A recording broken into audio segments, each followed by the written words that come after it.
अस्सलाम वालेकुम, वेलकम। और आज का जो टॉपिक है वो है रिलेटेड स्कूल से। जो भी लोग स्कूल की वीडियो इस वक्त इम्पॉर्टेंटली बनाने का आपको रीज़न बता दूं कि इस वक्त चल रहा है यहाँ पे फरवरी के बाद आता है मार्च, अप्रैल और मई का जो मंथ होता है वो एडमिशन से रिलेटेड होता है पुर्तगाल के अंदर। अच्छा, इसके अंदर मैं आपको इम्पॉर्टेंट टिप दे दूँ, चाहे आपने किसी भी इंस्टीट्यूट में एडमिशन लेना है या फिर आपने जो है वो बच्चों का एडमिशन कराना है स्कूल में, तो रिसेंटली मैं अपने बच्चों का एडमिशन जो है वो पुर्तगीज़ स्कूल में जो है वो करवा रही हूँ। पहले वो प्राइवेट में जाते थे, तो प्राइवेट स्कूल की क्या सारी डिटेल है वो मैं आपको नेक्स्ट वीडियो में बताऊँगी। लेकिन इस वीडियो में आपके लिए कि मैं क्या प्रोसीजर फॉलो कर रही हूँ पुर्तगीज़ स्कूल का, और क्या इस वक्त पुर्तगाल में सिस्टम है पुर्तगीज़ स्कूल का। तो इससे रिलेटेड एक वीडियो मैंने आपको पहले बताई थी कि पुर्तगाल का एजुकेशन सिस्टम है क्या, लेकिन इस वीडियो में मेनली मैं आपको ये बताऊंगी कि पुर्तगाल के अंदर स्कूल में एडमिशन होता कैसे है। ठीक है, तो इसके अंदर मैंने आपको ये बताया था कि पुर्तगीज़ सिस्टम में आपका अगर आप बच्चों को एडमिशन करा रहे हैं तो अप्रैल और मई में एडमिशन्स होते हैं। उसके बाद जुलाई में, जो जुलाई का मंथ होता है साल का, वहाँ पे आपका नाम आता है, किस स्कूल में आपके बच्चे जाएंगे, आपको फॉर्म फिल करना होता है जो कि सब्सक्रिप्शन या इनरोलमेंट कहलाती है स्कूल की। और वो आपके पास जो आंसर आता है, आपने 5 स्कूल सेलेक्ट करने होते हैं और उसमें से एक स्कूल का जो आपके एरिया में होता है उसका नाम आ जाता है। वहाँ पे आप अपने बच्चों का एडमिशन आपका हो गया होता है। फीस कोई नहीं होती पुर्तगाल में, लेकिन अगर आपने कोई एक्स्ट्रा बेनिफिट्स लेने हैं, जैसे कि अगर अपने बच्चों को देर तक छोड़ना है, आप जॉब करते हैं या आपको कोई जैसे सिंगल पेरेंट्स भी होते हैं अक्सर, तो वो बच्चों को जो है वो जैसे 4:30 या 5 बजे ऑफ हो जाता है, उसके बाद 2 घंटे 7 बजे तक मोस्टली लोग जो है वो बच्चों को कहते हैं कि हम पिक करने आएंगे।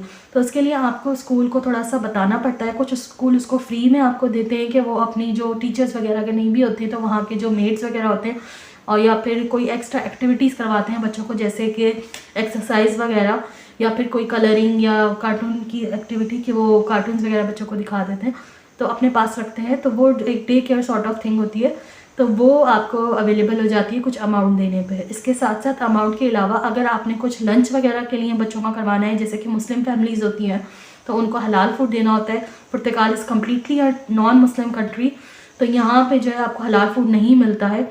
तो हलाल फूड लेने के लिए मिलता है, लेकिन बहुत सारी जगहों पे आपको डिफरेंट जगहों पे जाके लेना पड़ता है और उसके प्राइसेस भी डिफरेंट होते हैं, जिसके लिए आपको डिफरेंट वीडियोस मिल जाएंगी मेरे चैनल पे। लेकिन यहाँ पे बात है करने की, स्कूल में अपने बच्चे को आप लोग पुर्तगाल में ये डरते हैं कि कैसे हलाल फूड मिलेगा, तो उसका तरीका ये होता है, कुछ यूरोज़ वो लेते हैं, तो ये वीडियो आप जाके देख सकते हैं उससे रिलेटेड।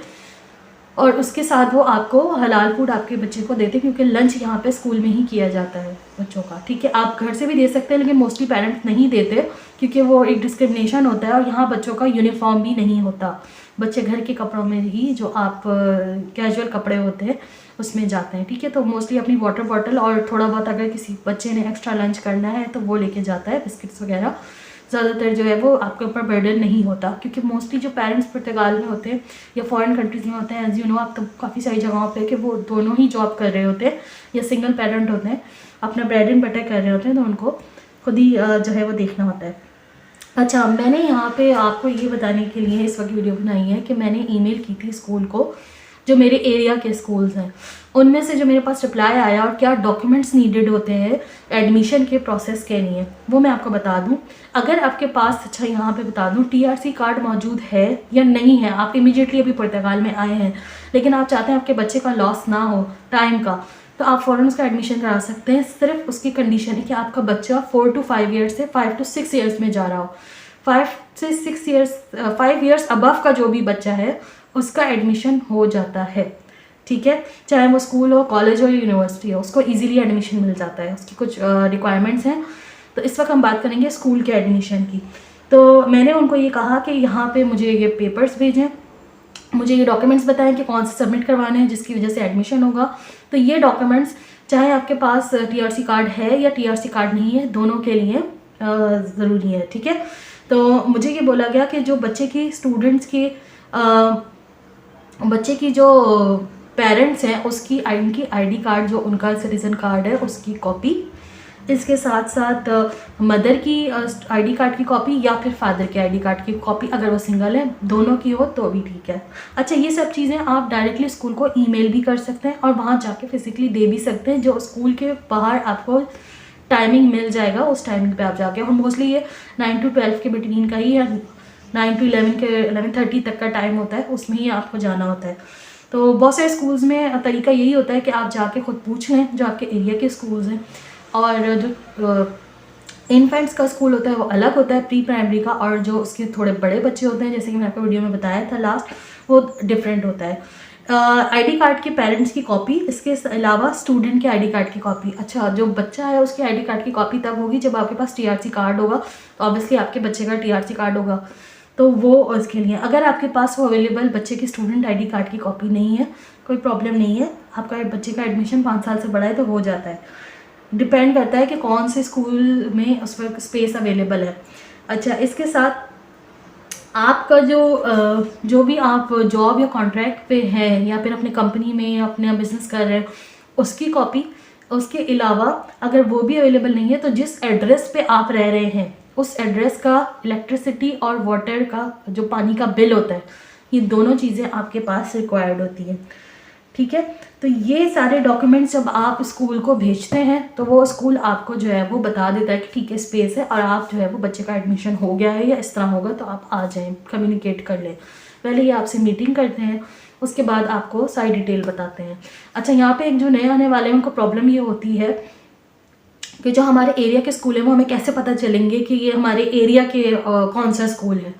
तो उसके एक बहुत आसान तरीका है कि आपने जो है जो आपकी वेबसाइट है, जो ये वेबसाइट है जिस पे आप जाके स्कूल्स का पुर्तगाल के फाइंड कर सकते हैं, वहाँ पे आप एरिया वाइज सेलेक्ट करें और वहाँ पे आपके सारे स्कूल की डिटेल मिल जाएगी कि आपका एरिया कौन सा है। जैसे कि अगर मेरा एरिया एमाडोरा है इस वक्त लिस्बन के अंदर, तो मैं एमाडोरा के स्कूल्स देखूंगी और उसके अंदर भी स्पेसिफिक एड्रेस जो कि आपको आपके बिल से मिल जाएगा बहुत ईजिली। जो आप बिल्स पे करते हैं उस पर कंप्लीट एड्रेस लिखा होता है क्योंकि वो आपके एड्रेस पे बिल आते हैं, तो वो आपके लेटर बॉक्स में आते हैं, तो वही एड्रेस होता है। उसको डाल के भी आप चेक कर सकते हैं कि आप आगे पीछे कौन से स्कूल्स हैं।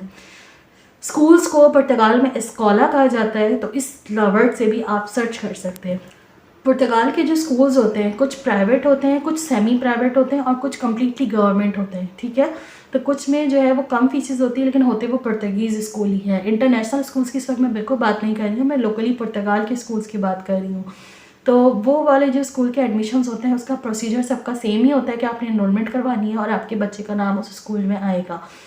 और जो वैन्स की अगर सर्विसेज की बात करें, कुछ लोग जो है वो डिफरेंट स्कूल्स में पूछते हैं कि वैन्स अवेलेबल हैं या नहीं है, हम पिक एंड ड्रॉप नहीं दे सकते बच्चों को। तो कुछ स्कूल्स में वैन सर्विस अवेलेबल होती है जो कि सेमी प्राइवेट होते हैं। जो लोकल पुर्तगीज़ स्कूल होते हैं वो तो आपको स्कूल ही इतना करीब देते हैं कि वॉकिंग डिस्टेंस पे होता है वो।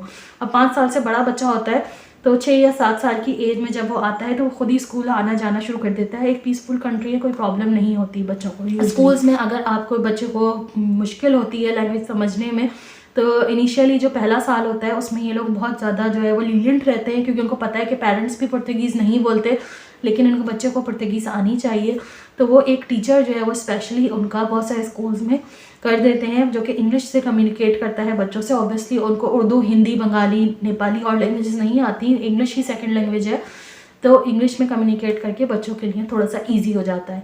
इसके अलावा बच्चों में रह के ही पुर्तगीज़ जो है वो काफ़ी अच्छी सीख लेते हैं। तो ये थी आज की इन्फॉर्मेशन और मज़ीद इन्फॉर्मेशन आपको मिलेगी चैनल पे। सब्सक्राइब कर दें, लाइक कर दें वीडियो को और कमेंट आप कर सकते हैं, क्वेश्चन कर सकते हैं, फॉलो कर सकते हैं। मिलते हैं नेक्स्ट वीडियो में। टेक केयर, अल्लाह हाफ़िज़।